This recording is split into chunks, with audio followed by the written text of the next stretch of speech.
Itu sesuatu yang melintas di kolbu. Ada yang lebih canggih dari itu, kita bahas malam ini. Namanya warid. Apa namanya? Warid. Warid dari bahasa Arab, dari kata warada. Pernah mendengar istilah dalam ilmu hadis asbabul wurud. Asbab wurud. Kalau Quran asbab nuzul, karena Quran dari Baitul Izzah, dari langit turun, maka disebut asbab nuzul, sebab turun. Nabi SAW fisiknya ada di bumi, maka apa yang muncul dari kalam Nabi, apa kondisi sebelum Nabi berbicara, berbuat, disebut dengan asbabul wurud. Tapi itu istilah ahli hadis. Setiap ilmu ada istilah yang berbeda. Dalam ilmu qalbu ada yang disebut warid, tapi sesuatu yang datang ke dalam qalbu. Dan warid ini pasti baik, beda dengan khatir. Kalau ada bisikan dalam pikiran kita, itu belum tentu benar. Tapi kalau warid ini pasti benar. Saya mau tanya, Bapak Saudara makan Allah, dulu pernah zikir nangis? Pernah nggak? Yang nggak pernah nangis, ya salam ya. Kerasnya hati kita ya. Itu gunung kalau hujan keluar Pak, air mata air muncul. Bahkan di musim kering pun masih bisa memancarkan air. Kita setiap hari ketemu masjid, ketemu pengajian, buka YouTube, ketemu pengajian, tapi kok hati tambah keras? Apa yang masalah di situ? Maka kalau ada bisikan dalam diri belum tentu benar. Ini rumusnya. Bisa jadi dari syaitan, disebut was-was. Contoh, kita ketemu orang terus dalam hati, alirannya beda nih, pasti sesat nih. Nah itu was-was itu Pak ya. Atau ketemu orang yang agak soleh-soleh dikit, kita bilang wah kayaknya wali ini. Belum tentu juga tuh ya. Bisa jadi was-was dua-duanya. Ada yang disebut ilham. Ilham ini dari malaikat. Kita kan taunya ilham dari Allah. Enggak. Imam Qushairi, imam ahli hadis dan ahli qalbu di zamannya mengatakan tidak semua ilham itu dari Allah. Tapi kalau orang ahli qalbu menyebut ilham, maknanya dari malaikat. Kalau dari Allah namanya wahyu. Apalagi istilahnya? Kalau dari Allah bisa juga disebut muhaddas. Muhaddas itu untuk wali, wahyu untuk nabi. Jadi bapak-bapak ini itu kalau baca kisah Imam Syafi'i, Imam Syafi'i itu dapat muhaddas. Beda dengan muhaddis. Muhaddis itu baca teks, lalu muncul makna dalam pikirannya. Kalau muhaddas nggak perlu baca teks, muncul makna dalam dirinya. Di dalam Al-Quran disebut ilmu laduni. Nabi mengatakan jika ada di umatku yang begitu, Umarlah salah satu orangnya. Jadi Umar itu berpikir, coba kalau perempuan berjilbab ya, turunlah ayat jilbab.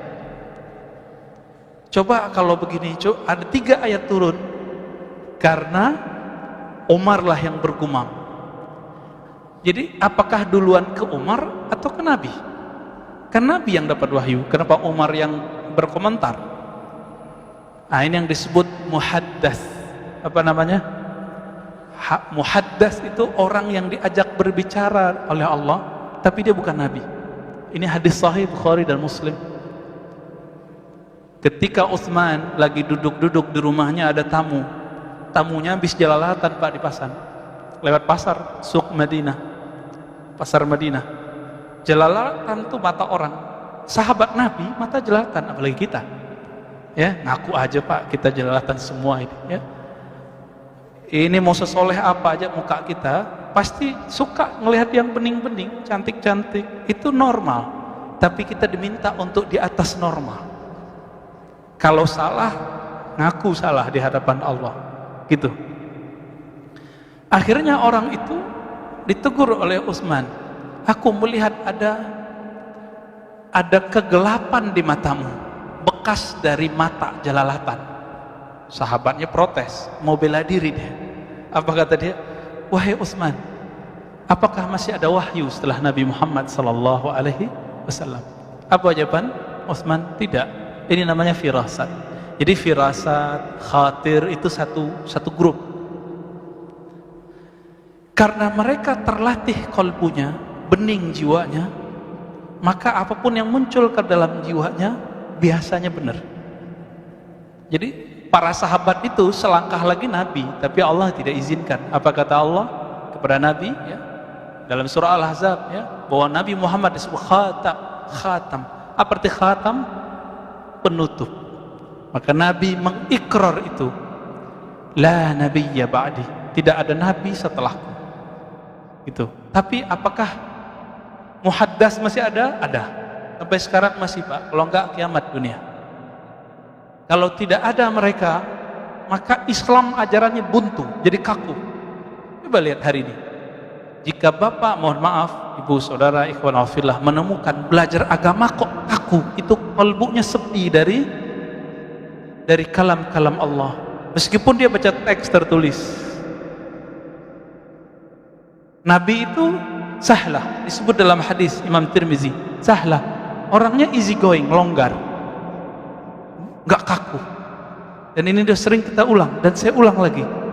Seseorang bertanya kepada Al-Bara, wahai Bara, apakah wajah Rasulullah itu kaku seperti pedang, tajam, menyeramkan seperti senjata? Kita ini mohon maaf, perwajahan Islam hari ini apa? Kaku, kejam, menyeramkan. Itu perwajahannya yang dibuat di media. Siapapun tokohnya, sepakat atau tidak sepakat kita dengan aliran tokoh ini, dengan manhaj aliran politiknya, itu urusan kita. Tapi emang semuanya begitu. Apa kata Bara? Ya, wajahnya seperti rembulan. Bulan enak dilihat atau perih dilihat? Enak dilihat. Maka Nabi disebut Al-Badar, ya, sang rembulan purnama. Bahkan Allah, Nabi itu ketika menyebutnya, para ulama pewaris para nabi, yang diwariskan bukan baca kitab, karena Nabi tidak bisa baca kitab. Jadi kitab yang saya bawa ini bukan pencirian ulama. Ingat, pencirian ulama yang hakiki, kalbunya bisa koneksi dengan Allah Subhanahu wa ta'ala. Jadi mudah nggak nyebut orang ulama? Enggak. Jadi pakai kopiah begini, terus pakai gamis kayak saya, bisa jadi ulama? Belum tentu. Kalbunya muhaddas atau tidak? Muhaddas atau tidak? Ya. Kalbunya pernah diajak bicara nggak oleh Allah? Dan dia merasakan kesadaran itu atau tidak? Para sahabat mereka terlatih, terutama Ashabul Badar yang 313 orang itu. Makanya Nabi berani bersama mereka melawan kafir Quraisy. Kalau tidak ada bisikan itu, tidak ada power energi di luar batas manusia. Bayangkan Pak, kafir Quraisy tangguh-tangguh, senjatanya cukup melawan 313 orang yang kafir 1000. Ini lagi puasa, tanggal 17 Ramadan harus berhadapan sama orang yang tidak puasa. Logika bodoh kita mengatakan gak mungkin menang. Tapi logika muhaddatsun, logika orang-orang yang kalbunya bisa koneksi dengan Allah, tidak, beda. Nah, ini yang disebut matematika Allah ya, al-hisab al-ilahi. Jadi penghitungan Allah itu beda, bukan hitung orang gitu. Maka ini kabar baik plus kabar buruk. Kenapa kita sebut kabar baik? Ternyata kita nggak usah takut meskipun kita sedikit. Tapi kabar buruknya ya kita sedikit, Pak. Gimana, siap nggak? Yang muda-muda nih ya, kalau umurnya panjang ntar nih, siap nggak? Antum sedikit berhadapan dengan yang banyak. Sama-sama pakaian Islam, sama-sama berserban nanti itu. Satu mengkafirkan, satu enggak. Nah, antum tahu siapa yang saya sebut? Maka siapa nanti yang akan menjadi Ashabul Badar, yang hatinya penuh dengan rahmat Allah? Siapa nanti yang disebut musuhnya Islam tapi dari dalam, yang di dalam kalbunya ada kebencian bahkan kepada orang yang baca la ilaha illallah? Hati-hati, ini saya udah kabar-kabarin begini udah lama, dan ini akan muncul, Pak. Cuma karena perbedaan politik orang nanti bisa bersimbah darah. Sekarang baru pakai mulut, verbal dan tulisan. Tinggal lihat saja nanti. Kita nggak mau mendahului takdir, kita tunggu saja takdirnya. Dan ini sudah digariskan oleh Allah Subhanahu Wa Taala. Dulu sahabat Nabi dibunuh oleh Khawarij. Khawarij ini berserban, Pak. Khawarij itu baca Quran, baca sunnah, tapi dia mengkafirkan seseorang muslim. Hati-hati. Siapapun yang mengkafirkan sesama muslim, maka dia musuh kita. Dia musuh kita. Apa kata Nabi? Fa idza laqitumuhum faqtuluhum. Kalau ketemu mereka, faqtuluhum. Faqtuluhum, saya bingung menerjemahkannya. Yang pintar bahasa Arab coba terjemahkan itu. Faqtul, apa dia? Uqtulu. Bunuh mereka. Kok lebih sadis? Kenapa? Karena mereka jika dibiarkan lebih sadis membunuh kita. Maka bunuh di situ. Ini disebut hadisul qadha. Hadis mahkamah pengadilan. Yang boleh memutuskan bunuh cuma orang-orang yang punya kekuasaan. Jadi kita nggak boleh main bunuh-bunuh, Pak. Ya, baik. Kita masuk ke Al-Warid. Kita tinggalkan hiruk pikuk di luar. Mungkin Bapak ini sama yang di sampingnya beda aliran politik. Nah, lupakan dulu itu. Ya, lupa cara sholatnya, satu kunut gak kunut, udah lupain dulu. Ya.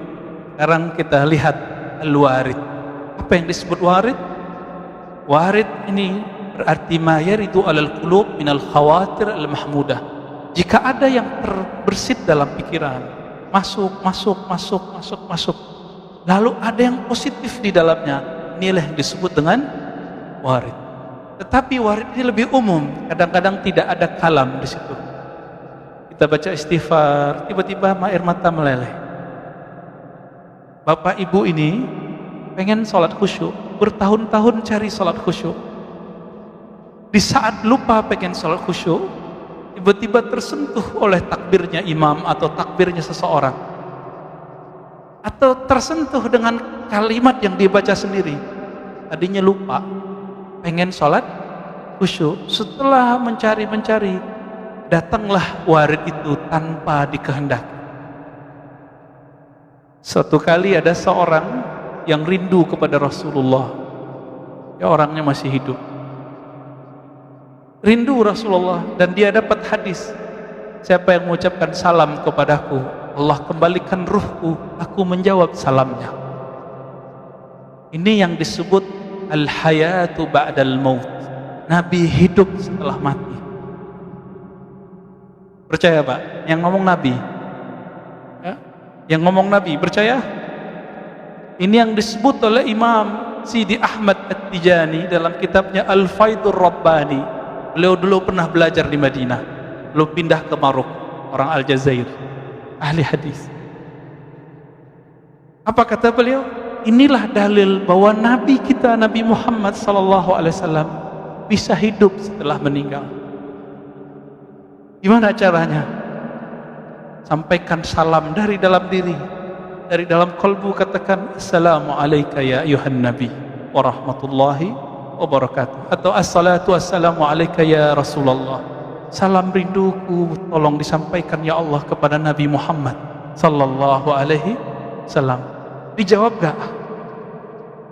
Pasti dijawab. Kalau enggak, Bapak bakar kitab hadis yang ada kita pelajari itu. Ya, hadis itu sahih. Yang tidak meyakininya, mungkin dia tidak belajar hadisnya, atau dia tidak tahu hadisnya, atau baca cuma lewat. Kadang kita dengar ayat, contoh tadi, imam sebanyak itu baca ayat, ada yang masuk nggak Pak dalam diri? Banyak yang lewat. Mau sebagus apapun bacaannya, jika tidak dapat warid, ayatnya tidak tembus ke dalam kalbu, cuma enak didengar.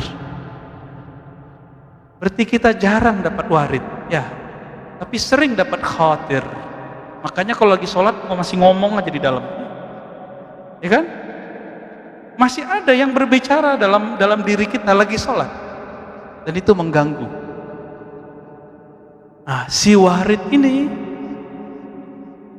dia datang dari Allah Subhanahu wa Ta'ala, kadang datang dari malaikat. Dua itu aja, dari Allah atau dari malaikat. Tapi ada satu hal yang spesial, dia datang dari dalam ruh. Itu yang permanen. Karena ruh itulah yang berkoneksi kepada Allah. Maka jika datang dari ruh, itu nggak akan pernah lagi berubah. Meskipun zahir orang ini tidak suci, meskipun dia dijeblosin lagi ke maksiat manapun, pasti balik lagi. Apa ciri-ciri orang dapat warid? Dapat anugerah. Jadi kalau boleh kita terjemahkan, warid adalah anugerah rohani. Banyak orang punya sajadah bagus, punya baju bagus, kopiah bagus, serban bagus, tapi khusyuknya belum bagus. Berarti belum dapat warid. Gak usah khawatir.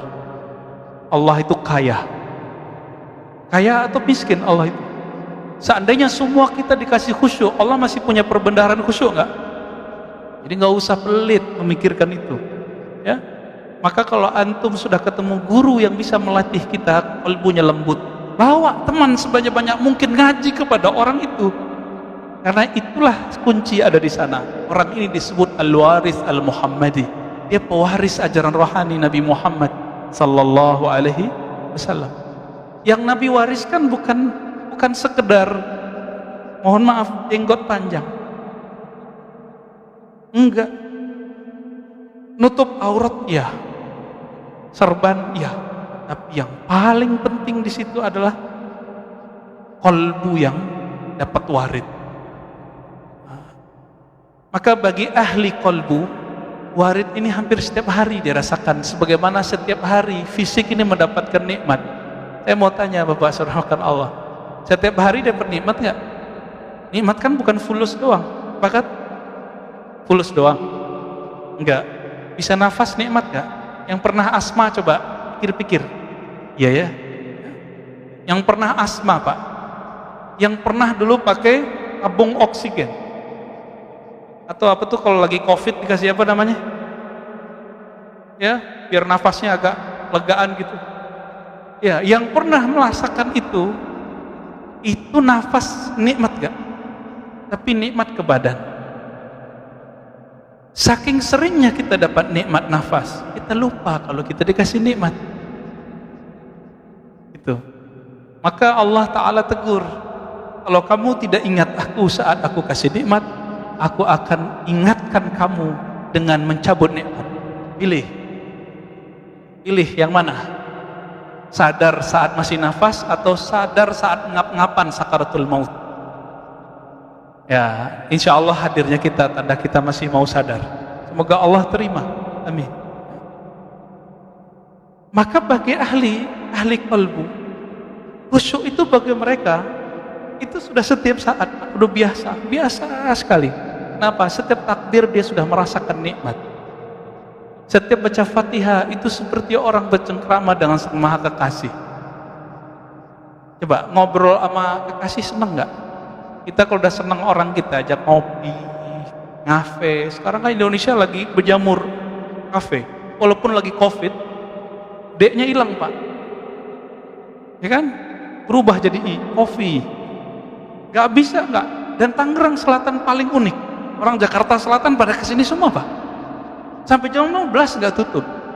Ajib ini Tangerang Selatan. Dan bagi saya ini sangat waras ya. Manusia emang orangnya suka sosialita. Kita sedang bertemu, sedang ngumpul, sedang ngobrol. Itu manusia. Selama COVID kita nggak jadi manusia Pak. Selama shock 3 bulan, 4 bulan, 5 bulan pertama kita nggak manusia lagi. Ketemu nggak salaman. Kayak curiga sama orang. Wah ini dibawa virus nih. Virus. Manusia macam apa itu? Ya. Cukuplah COVID itu mengenai fisik kita, tapi jangan mengenai kalbu. Berarti warid tertunda. Maka mohon maaf ya, itu rumah saya walaupun gak besar, semenjak COVID tengah Ramadan sudah buka pintu Pak. Gak ada lagi pakai protokol. Gak ada tuh, aman-aman aja alhamdulillah. Ya. Tapi kita gak takabur, kita tetap jaga diri ya. Selesai kita cuci tangan segala macam. Mohon maaf Pak ya, masjid ini karena jaga image ya, udah jaga aja dulu. Ya, ini ya biarin aja deh Pak. Kasihan ya. Kalau nggak begini mungkin ditutup nanti. Misalnya bagian situ ada yang kena, yang ditutup ini. Maka ini tetap biarin begini dulu. Jadi Allah itu sedang mempersiapkan kita sekarang untuk tidak takut dengan ketakutan yang lebih besar setelah ini. Bukan nakut-nakutin, baik. Tapi kapan waktunya saya tidak tahu, hanya Allah yang tahu. Karena Nabi SAW mengatakan setiap zaman akan bertambahlah fitnah, kekacauan, ketakutan. Kalau nggak kuat minta nyawanya diambil, Pak. Insya Allah diambil sama Allah. Tapi kalau mau jadi pejuang akhir zaman, ya latihan warid, biar nggak salah pilih guru nanti, biar nggak salah pilih pemimpin imam nanti, imam rohani. Warid ini, orang yang punya warid, dia akan menemukan al-imam akhir zaman. Tapi kalau nggak punya warid, antum emosi lebih banyak, suka nyerang orang lain, suka mencari kesalahan orang lain, beda sedikit hantam dengan verbal, hantam di status-status sosial, sosmed, gak dapat warid. Baru warid mau datang muncul kalimat kotor. Mau ustadz dia, mau kiai dia, mau sholat 1000 rakaat tiap hari. Kalau antum memelihara kalam-kalam kotor dalam ini, gak dapat warid, gak akan dapat. Gimana baru muncul dia kacau lagi.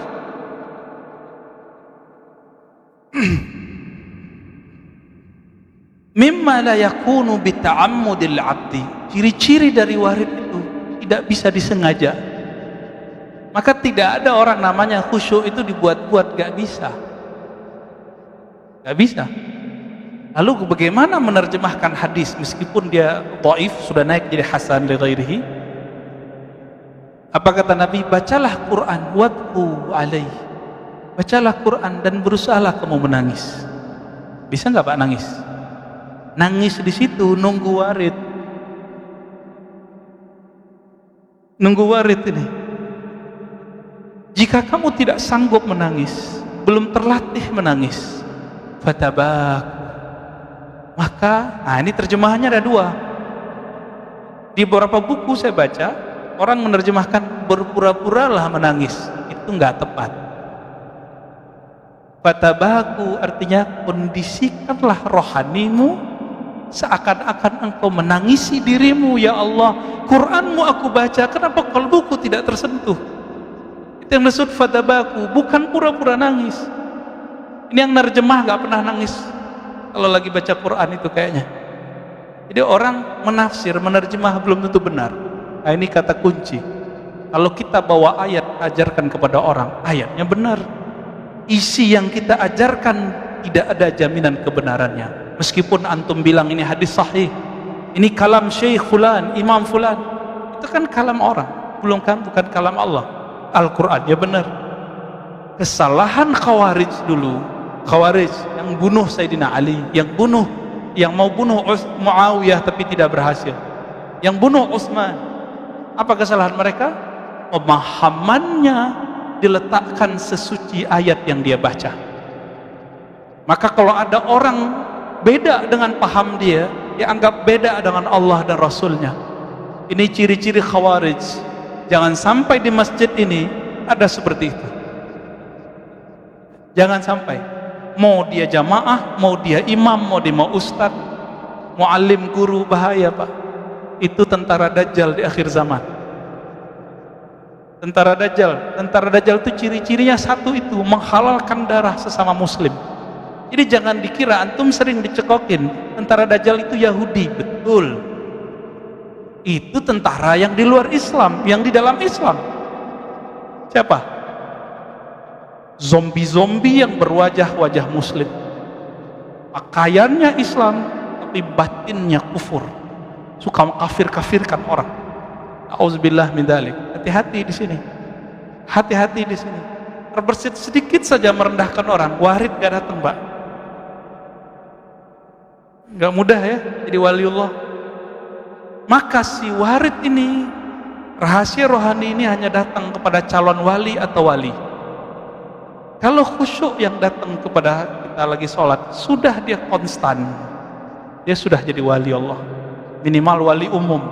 Jadi jangan senang dulu, bisa nangis nih, belum tentu walinya wali permanen. Paling-paling wali kondisional, Giliran susah aja bisa nangis.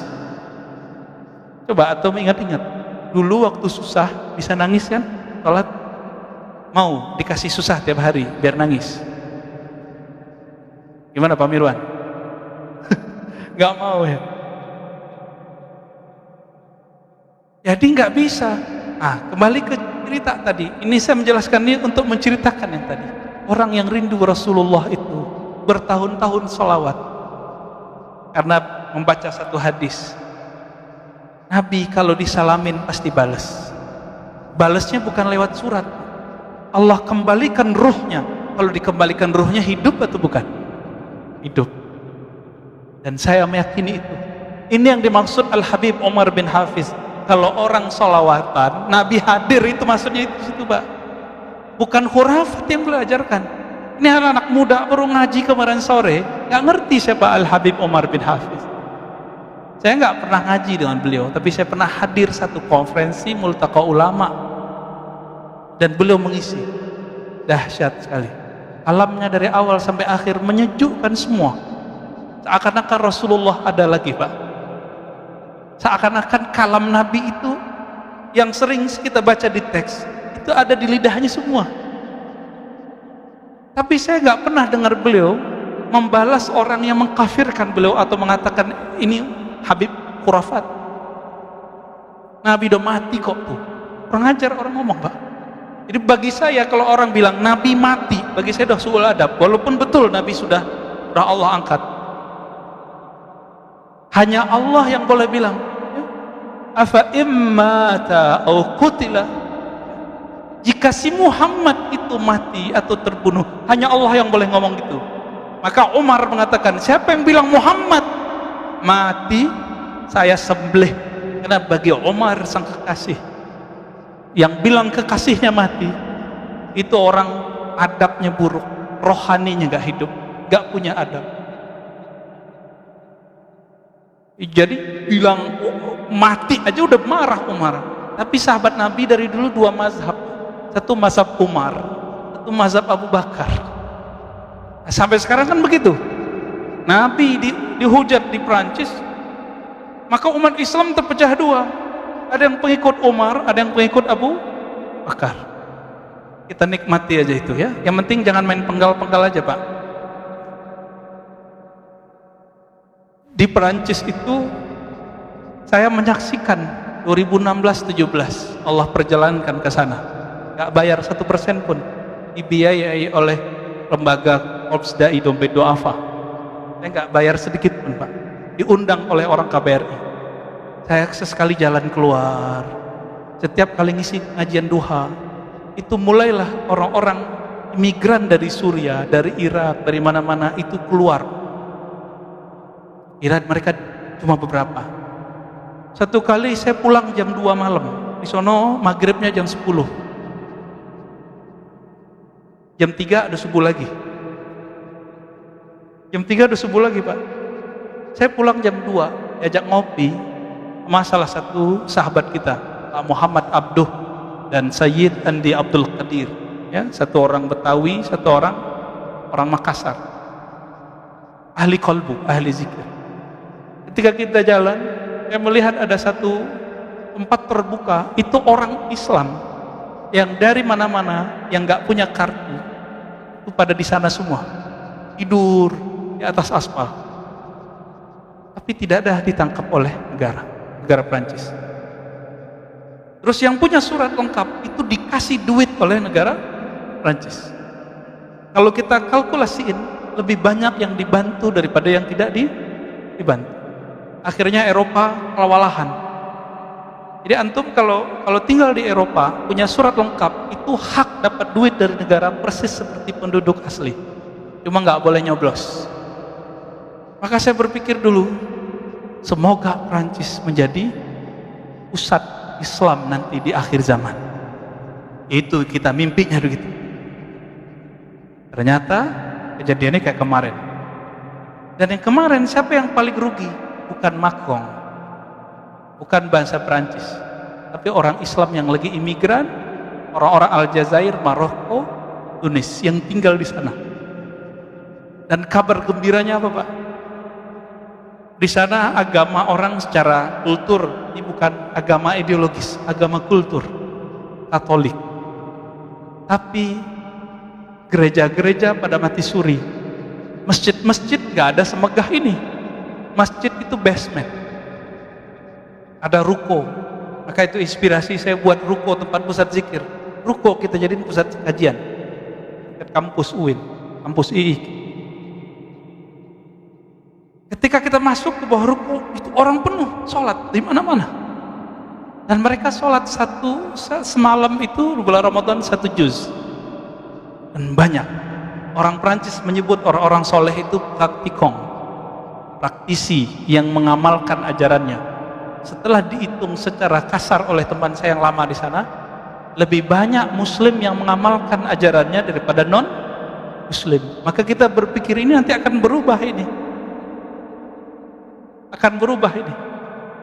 Tapi dengan kejadian kemarin, saya khawatir dengan saudara kita di sana. Islamophobia. Saya punya paspor hilang, Pak. Pergilah kita ke kantor polisi. Kantor polisi ruko, gak sebagus kantor polisi di Indonesia. Tapi waktu masuk saya kaget. Tapi gak berani foto, ada CCTV. Ada di situ kalimat. Kalau diterjemahkan lebih kurang hati-hati terhadap jihadis. Lalu saya ngobrol dengan orang-orang di sana. Maksudnya orang Prancis anti-Islam, anti-jihad atau gimana? Enggak. Mereka itu sudah punya pemetaan. Mana Islam yang moderat, mana Islam yang teroris. Tapi Syekhul Azhar tolak istilah itu. Islam mana ada teroris. Nah, ini yang lagi diperkarakan oleh guru-guru kita di Al-Azhar, ya, Syekh Ahmad Thayyib. Coba ganti diksinya, Islam tidak teroris. Kalau orang mengaku Islam teroris banyak, tapi Islam tidak pernah teroris. Jadi mereka sudah tahu Pak petanya, tinggal diksinya ini yang salah gitu. Nah, kita doakan siapa tahu Eropa nanti menjadi negeri hijau, negeri kita, negeri umat Islam. Amin ya rabbal alamin. Baik, kembali ke warid. Ketika seorang yang merindukan Nabi ini setiap hari Jumat solawat, solawat, solawat. Satu kali dia sudah tebar sejadahnya, mau solawatan, solawat. Jadi jam 10 sebelum Jumatan 1,5 jam dia bersolawat. Kira-kira dapat berapa nggak tahu, nggak dihitung. Hanya ingin menikmati bagaimana mengenang Nabi Sallallahu Alaihi Wasallam. Baru saja sajadah ditebar, ya tiba-tiba dia ngantuk. Belum sholat, belum sholawat, ngantuk keras, tiba-tiba datang. Alat hitung zikirnya jatuh, badannya pun lepar, sajadah baru ditebar. Apa yang terjadi? Selama 1,5 jam itu, orang ini seakan-akan hadir di majlisnya Nabi, serba hijau seperti di Raudhah. Tapi ketika dilihat dirinya ada di depan semua orang yang ada, di samping Rasulullah SAW. Tugasnya ngapain? Nabi duduk sejengkal lebih tinggi darinya.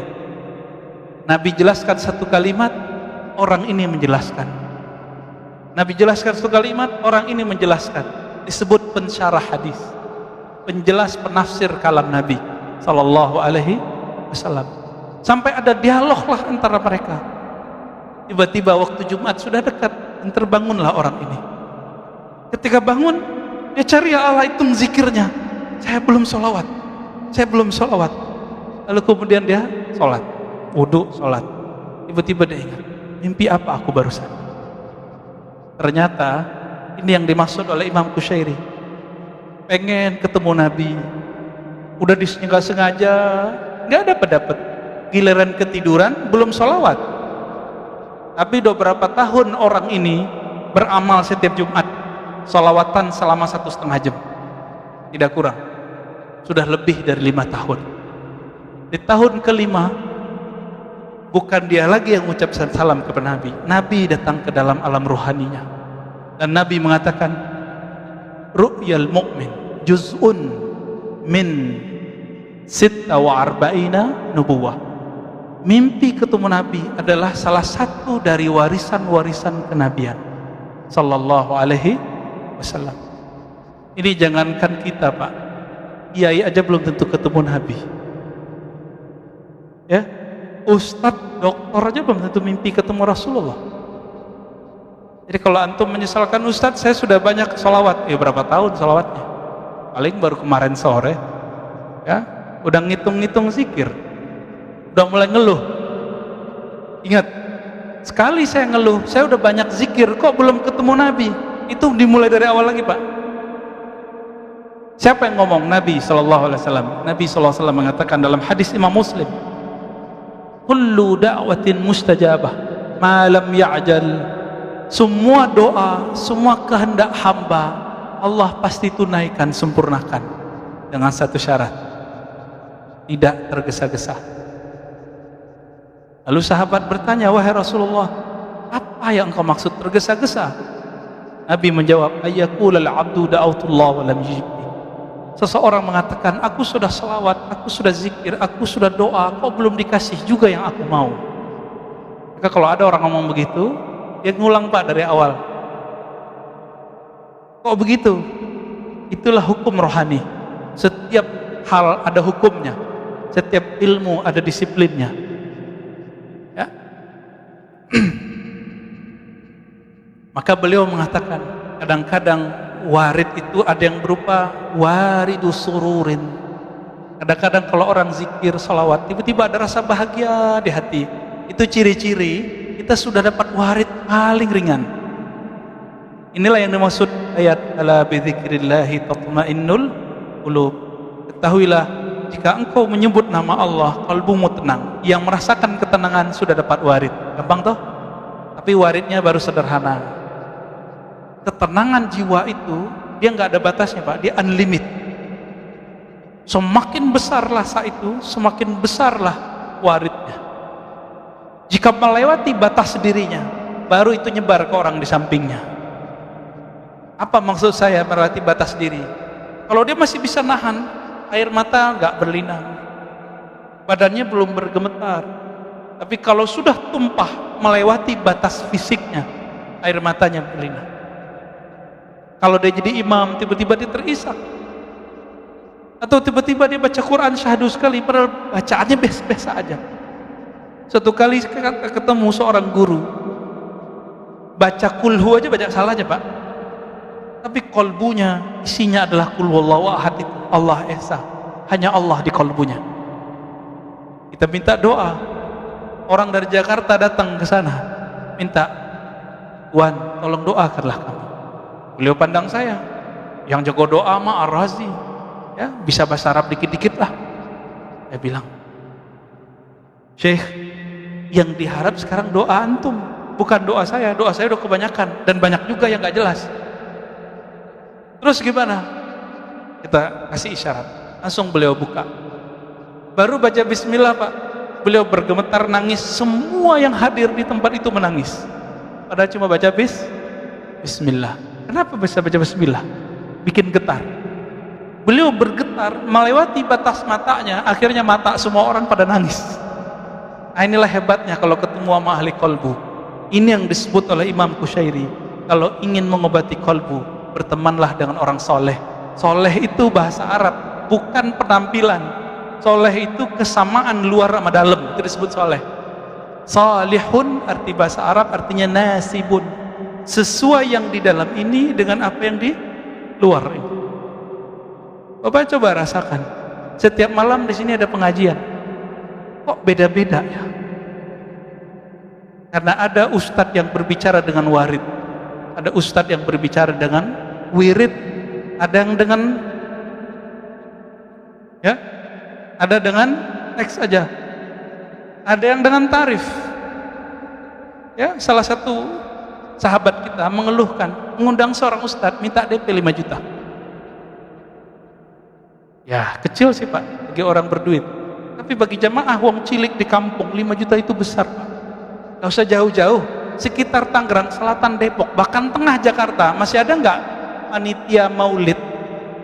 Itu kita malu Pak sebagai orang Islam, nangguk duit di tengah jalan. Antum malu nggak? Nggak dikasih, kasihan, bingung mereka. Nggak seperti di masjid ini, masih banyak gak duitnya? Ya, kayaknya udah mulai merosot juga ini. Ya, jangan-jangan nangguk juga ntar Pak deh. Apa yang terjadi di situ?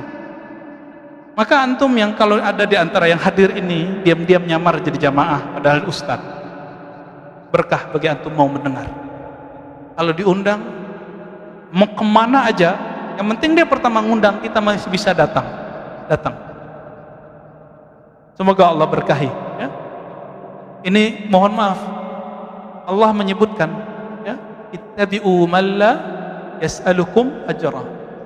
Ikutilah orang yang tidak bertarif, karena mereka yang disebut muhtadun, orang-orang yang dapat hidayah, warid. Kata Imam Suhrawardi, hidayah itu bukan gelar, dia jatuhnya bukan ke otak, hidayah itu jatuhnya ke kolbu. Maka muhtadun di situ artinya warid, mereka lah yang dapat warid. Kalau ustadznya cuma baca kitab, ustadznya cuma melihat yang fisik-fisik, apa yang membuat ustadz berbeda dengan jamaahnya? Kalau Nabi itu sama dengan filosof seperti Socrates, Aflatun.